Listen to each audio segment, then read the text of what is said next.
الله سبحانه وتعالى في كلامه المجيد وفرقانه الحميد وهو أصدق القائلين وقوله الحق. بسم الله الرحمن الرحيم. تزودوا فإن خير الزاد التقوى واتقون يا أولي الألباب.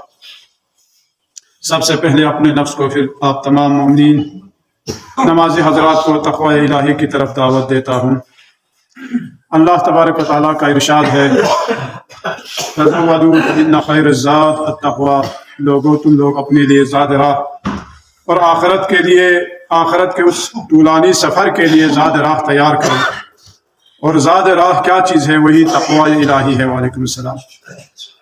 واتقونی، اور ڈرو مجھ سے، یا اولی الالباب، اے صاحبان عقل اور خرد۔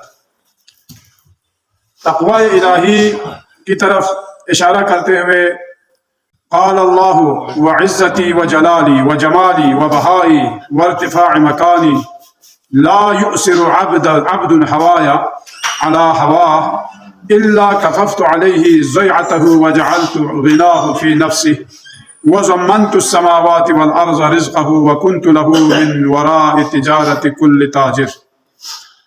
اس حدیث شریف میں رسول خدا ارشاد فرما رہا ہے کہ اللہ تبارک و تعالیٰ تقوی اختیار کرنے والوں کے لیے، اللہ تبارک و تعالیٰ سے ڈرنے والوں کے لیے، اور اپنے ہوا و ہوس کو کے اوپر اللہ تبارک و تعالیٰ کے اس کی مرضی اور اس کے ہوا و ہوس کو مقدم کرنے والوں کے لیے خدا تبارک و تعالیٰ فرما رہا ہے کہ میری عزت و جلالت کی قسم، عظمت و قدرت کی قسم، بہا اور مقام و منزلت کی قسم، جو بھی اپنی خواہشات پر میری خواہشات کو مقدم رکھے، جو بھی اپنی مرضی اور اپنی خواہش پر مجھ پروردگار کی خواہش کو مقدم کرے، تو میں اس کے لیے کیا کروں گا؟ اس کے لیے اتنا مال دولت دوں گا کہ وہ کسی کے اوپر وہ محتاج نہیں ہوگا۔ گویا لوگوں سے ان کو ہم بے نیاز کریں گے، لوگوں سے ہم ان کو بے نیاز کریں گے، اور اس کے بعد فرمایا اور اس کی ہمت اور تلاش کو آخرت کی خاطر صرف کروں گا، اور اس کی سختیوں کو برطرف کروں گا، اور اس کے لیے میں خود کافی ہوں گا۔ جو شخص اپنی خواہشات پر پروردگار عالم کی رضایت کو مقدم کرے تو اس کے لیے یہ تمام خوشخبریاں دے رہا ہے، اور فرماتے ہیں آسمانوں اور زمینوں کو اس کی روزی کے لیے ضامن بنا دوں گا، میں خود اس کی درآمد میں اضافہ کرنے اور رونق بخشنے والا بن جاؤں گا۔ یہ اللہ تبارک و تعالیٰ کا وعدہ ہے آپ اور ہمارے لیے۔ کس چیز پر؟ کہ تقوی الہی، یعنی خوف خدا دل میں رہے اور اللہ تبارک و تعالیٰ کے خواہش کو اپنے خواہشات پر مقدم رکھے۔ اگر آپ اور ہم تقوی الہی اختیار کریں تو پروردگار عالم اس طبیعت کو بھی، اس کون مکان کو بھی آپ کے لیے قابل تخسیر بنا دیتا ہے، آپ کے کنٹرول میں۔ اس کے لیے ایک روایت ہے کہ امام جعفر صادق علیہ السلام ایک گروہ کے ساتھ کوفہ سے مدینے کی طرف آپ تشریف لے جا رہے تھے۔ آپ سے پہلے ایک گروہ آگے نکلے ہوئے تھے، دیکھا راستے میں کوئی ایک شیر آیا ہے، لوگ ڈرے ہوئے ہیں کہ آگے اگر جائے تو شیر جو ہے ہمیں چیر پھاڑ دیں۔ انہوں نے کہا، کسی نے کہا امام جعفر صادق جو ہے ان کا انتظار کر کہ وہ کیا کرتے ہیں دیکھتے ہیں۔ امام علیہ السلام تشریف لائے، تشریف لانے کے بعد آپ نے اس شیر کو اشارہ کیا تو وہ شیر بڑے ادب اور احترام کے ساتھ امام علیہ السلام کے قدموں میں گرا۔ پھر اس کے بعد امام علیہ السلام نے اس کے کال کو پکڑ کچھ کہا اور وہ سیدھا اپنا راستہ لے کر وہ چلا گیا۔ اس کے بعد امام علیہ السلام نے ایک حدیث نقل کی، وہ فرمایا اما ان الناس لو اطاعوا اللہ حق طاعته لحملوا علیہ اثقالهم، یعنی خدا تبارک و تعالیٰ اگر لوگ خدا تبارک و تعالیٰ کی اطاعت کرتے۔ آیت اللہ بہجت بھی ایک حدیث فرماتے ہیں کہ ہم کتنے گناہگار لوگ ہیں، وہ فرماتے ہیں، آغا بہجت فرماتے ہیں ہمارے اتنے گناہوں کے باوجود بھی خدا تبارک و تعالیٰ ہمیں اتنی نعمتیں عطا کر رہا ہے، اگر ہم اس کی اطاعت میں اگر ہم زندگی گزارتے تو پتہ نہیں کیا سے کیا ہوتا، کیا کیا خدا تبارک و تعالیٰ کی طرف سے ہمیں عنایات ہوتی، جبکہ ہم گناہوں سے پر ہماری زندگیاں، گناہوں سے پر ہونے کے باوجود بھی خدا تبارک و تعالیٰ اتنی نعمتیں اور خدا کا اتنا رحم و کرم آپ پر اور ہم پر، لیکن اگر ہم اطاعت خدا بند متعال اگر انجام دیتے، خدا کا مطیع اگر ہوتے، گناہوں سے پاک ہوتے، تو پتہ نہیں کیا کیا کمالات، کیا کیا معجزات اللہ تبارک و تعالیٰ آپ کو عطا کرتے اور ہمیں عطا کرتے۔ یہاں پر بھی امام علیہ السلام فرماتے ہیں اگر لوگ خدا تبارک و تعالیٰ کی اطاعت کرتے حق طاعتہ کی جیسا کہ اس کی اطاعت کرنے کا حق ہے تو لحملوا علیہ اثقالہم تو یہ لوگ اس شیر کے اوپر اپنا سامان بھی چڑھا کر اس کو اپنے منزل مقصود تک لے جا سکتے تھے.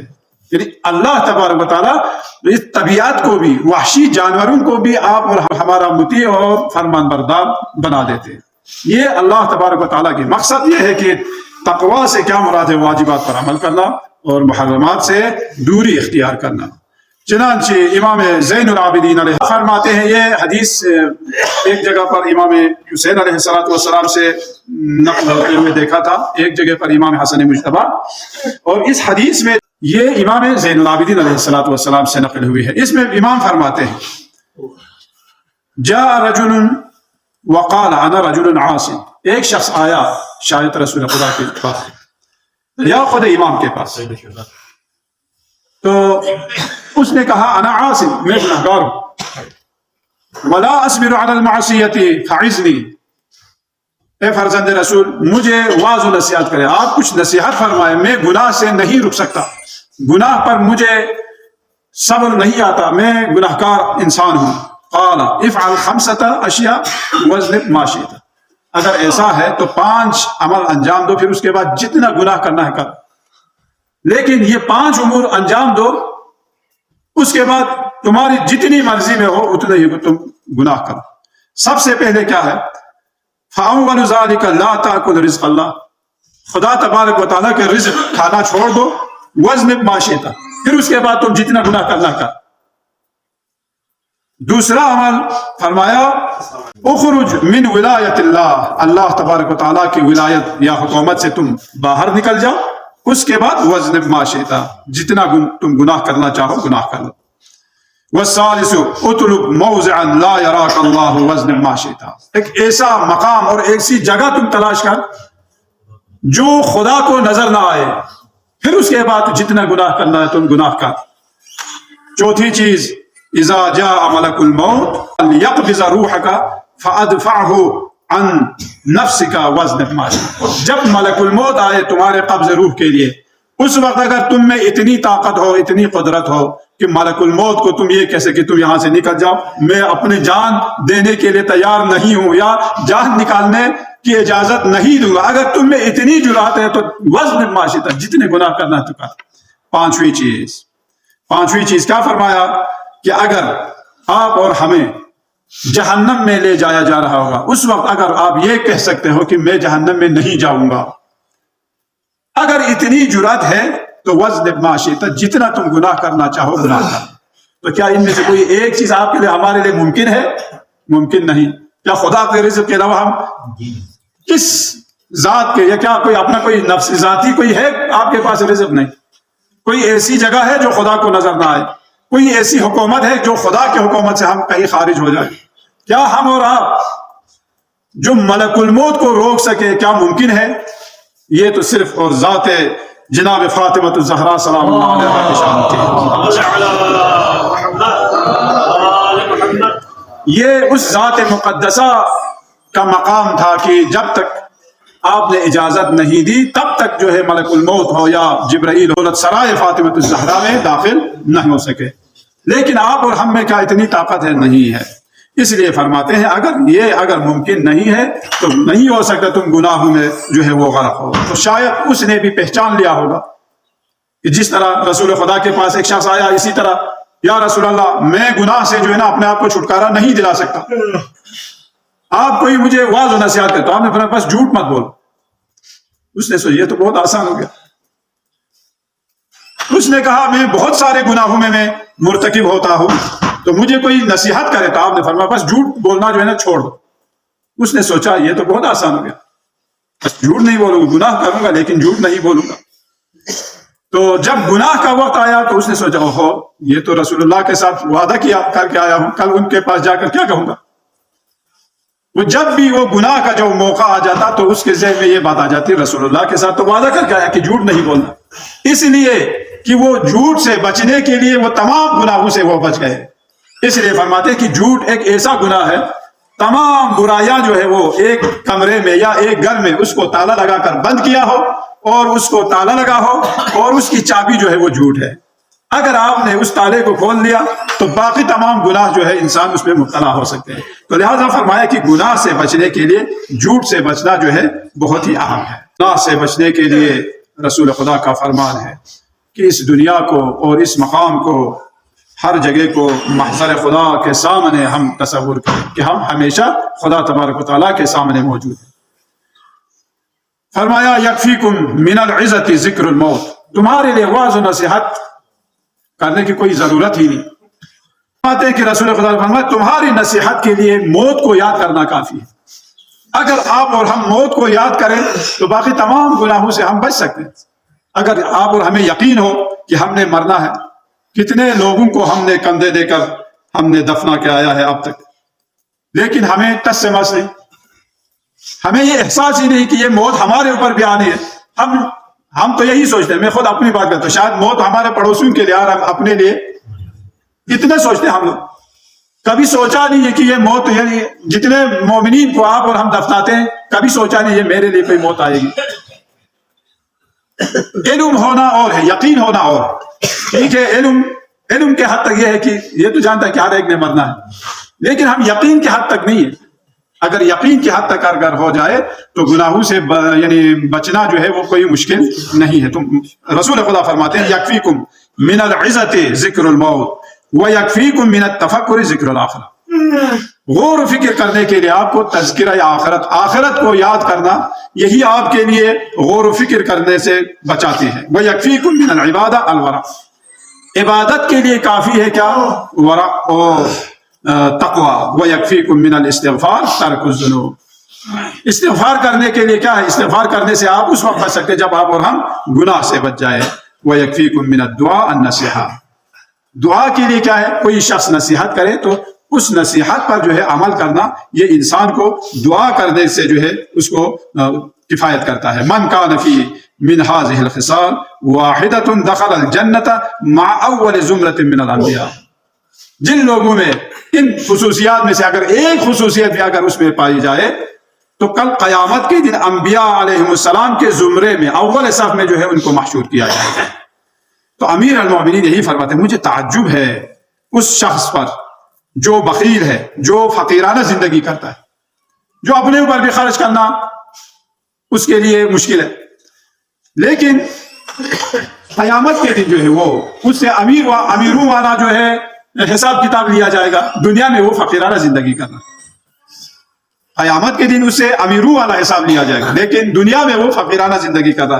ایسے لوگوں پر مجھے تعجب ہے. اس کے بعد فرمایا تکبر کرنے والوں پر مجھے تعجب ہے، جو کل جو ہے ایک نجس نطفہ تھا اور آنے والی کل ایک مردار میں بدل جائے گا. اولها نطفہ وآخرها جیفہ واوسطها حامل العذرہ.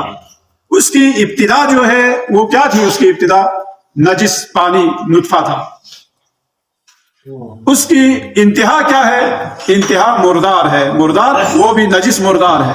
ابھی اگر کوئی حیوان اگر مردار ہو جائے، اسے آپ اور ہم اگر ہاتھ لگائے، شاید اگر کوئی نجاست ہو یا کوئی گیلا ہو تو اس وقت اس کو آپ ایک دفعہ پانی میں دھونے سے پاک ہو جاتا ہے. لیکن انسان اگر مردار ہو جائے، جب تک وہ مسح میت انجام نہ دے اس وقت تک پاک نہیں ہو سکتے. اتنا یعنی نجس مردار میں بدل جاتا ہے. وَأَوْسَطُهَا حَامِلُ الْعَذْرَةِ، اور اس کی یہ جو دنیاوی جو زندگی ہے یہ کیا ہے؟ حامل العذرہ، کثافتوں کو اٹھا کر چلنے پھرنے والا حیوان ہے. تو مولا فرماتے کیا ایسے انسان کو تکبر کرنا زیب دیتا ہے؟ کبھی زیب نہیں دیتا. اس کے بعد فرمایا کہ مجھے تعجب ہے اس شخص پر جو اللہ تبارک و تعالیٰ کی ذات میں شک کرتا ہے. بہت سارے لوگ ہیں جو خدا کو نہیں مانتے، جبکہ اس کے تمام آثار کو وہ دیکھ رہا ہوتا ہے، آثار الہی کو دیکھتے ہوئے بھی وہ خدا میں شک کر رہا ہے. اور اس شخص پر مجھے تعجب ہے جو موت پر شک کرے جبکہ وہ خود دوسروں کو دفنا کر واپس آ رہا ہے اور موت کو وہ بھول جاتا ہے جبکہ وہ مرنے والوں کو دیکھ رہا ہوتا ہے.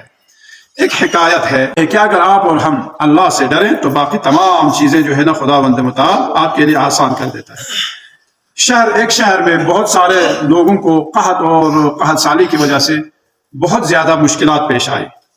ایک سیدہ عورت، اس کی کوئی 4 اولاد، 4 بچے، اب گھر میں کھانے کو کچھ بھی نہیں. بچے جو ہے جان طلب ہے. ایک امیر تھا لوہار، ایک شخص تھا جس کے پاس دنیاوی مال دولت اس کے پاس موجود. تو وہ سیدہ جو ہے ان کے پاس گئی اور ان سے کوئی مدد مانگی، میرے بچے مر رہے ہیں لہٰذا میری کچھ مدد کرے. جب اس نے اس حسین و جمیل خاتون کو دیکھا تو اس نے ان کو گناہ کی طرف جو ہے دعوت دی. تو وہ سیدہ جو ہے روتی ہوئی واپس آ گئی. جب واپس آ گئی تو گھر میں دیکھا بچے جان طلب ہے، بچوں کی جان نکلنے والے. پھر دوبارہ چلی گئی، مجبوری کے تحت دوبارہ چلی گئی. جا کر جب ان سے دوبارہ مدد مانگی تو پھر انہوں نے اسی طرح گناہ کی دعوت دی. تو اس سیدہ نے کہا میں صرف ایک شرط پر، وہ شرط یہ ہے کہ میرے اور تمہارے علاوہ اور کوئی وہاں پر موجود نہ ہو. اس نے سوچا یہ تو بہت آسان شرط ہے. لرزتی ہوئی اس گھر میں داخل ہو گئی. اور گھر میں داخل ہونے کے بعد آپ نے فرمایا اے بندے خدا، جو وعدہ تھا ہمارا وہ وعدہ تو تم نے پورا نہیں کیا. کون سا وعدہ؟ کہا کہ میرا وعدہ تھا میرے اور تمہارے علاوہ کوئی نہ ہو. تو اس نے کہا یہاں پر کون ہے؟ تو آپ نے فرمایا ما یلفظ من قول الا لدیہ رقیب عتید. آپ نے اس آیے کریمہ کی تلاوت فرمائی. اس سیدہ مومنہ عورت نے کوئی بات منہ سے نہیں نکلتی مگر یہ کہ اس کے اطراف میں رقیب و عتید جب تک موجود نہ ہو. اس کا اتنا اس کے اوپر اثر ہوا اس لوہار کے اوپر. اس نے توبہ کی اور اسی کے مد میں اس مومنہ کی بہت بڑی خدمت کی. مومنہ عورت نے بھی اس کے لیے دعا کی، ہاتھیں اٹھا کر انہوں نے دعا کی پروردگارا اس شخص پر تو جہنم کے آگ جو ہے حرام کر دے. اس کے بعد سے فرماتے تھے کہ یہ شخص اس کے لیے تو قیامت کی آگ کو چھوڑو دنیا کی آگ بھی جو ہے اس کے اوپر اثر کرنا چھوڑ دے.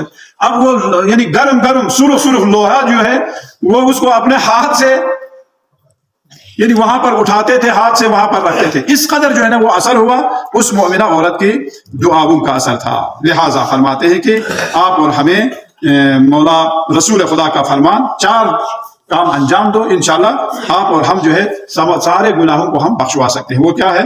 4 من کن فیہ وکان من الی قدمیہ ذنوبا بدلہ اللہ حسنات. 4 کام انجام دو. اللہ تبارک و تعالیٰ اگر وہ شخص جو سر کے بال سے لے کر پیر تک اگر وہ گناہ میں غرق ہو تب بھی اللہ تبارک و تعالیٰ اسے بخش دے گا. وہ کیا چیزیں؟ 4 چیزیں.